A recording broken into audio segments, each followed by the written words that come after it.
Hello বন্ধুরা, ভারত ও পাকিস্তান উপমহাদেশের দুই শক্তিধর পরমাণুর দেশ। সীমান্তে উত্তেজনা, কূটনৈতিক সংঘাত আর শক্তি প্রদর্শনে দুই দেশই সর্বদাই প্রস্তুত। কিন্তু প্রশ্ন হলো, কোন দেশ এগিয়ে শক্তি প্রদর্শন? চলুন জানি একসাথে।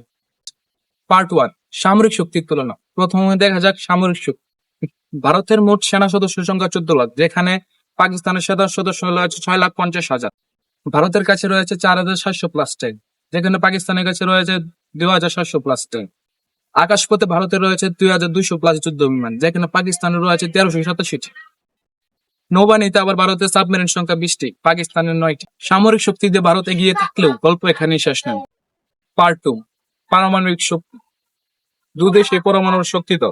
ভারতের কাছে আনুমানিক 160টি নিউক্লিয়ার ওয়ারহেড, যেখানে পাকিস্তানের কাছে রয়েছে 170টি। তবে ভারতের কাছে আছে try and multiple launch system ক্ষমতা। স্থল, জল ও আকাশপথে একসঙ্গে আঘাত হানার ক্ষমতা রয়েছে তাদের কাছে। ভারতের কৌশল বেশি ডিফেন্সিভ, কিন্তু দ্রুত প্রতিক্রিয়া সক্ষমতা উল্লেখযোগ্য। প্রযুক্তি ও প্রতিরক্ষা বাজেট।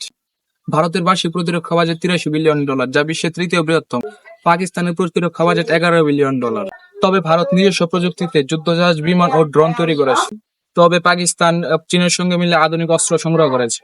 আন্তর্জাতিক সমর্থন ও কূটনীতি। আন্তর্জাতিক কূটনীতিতে ভারত জিটিও ইউএডি এর সদস্য। পাকিস্তানের সাথে চীনের ঘনিষ্ঠ সম্পর্ক হলেও পশ্চিমা বিশ্বে তাদের ক্ষমতা তুলনামূলক কম। ভারত বৈশ্বিক স্পট পাওয়ারে অনেকটা এগিয়ে, বলিউড থেকে প্রযুক্তি স্টার্টআপ পর্যন্ত। তবে শুধু শক্তি নয়, শান্তি আর স্থিতিশীলতা আসল জয় চাবি। ভারত ও পাকিস্তান এই দুই দেশ যদি সংঘাতের বদলে সহযোগিতায় বিশ্বাস রাখে, তবে এই উপমহাদেশে হতে পারে পৃথিবীর অন্যতম শক্তিশালী অঞ্চল।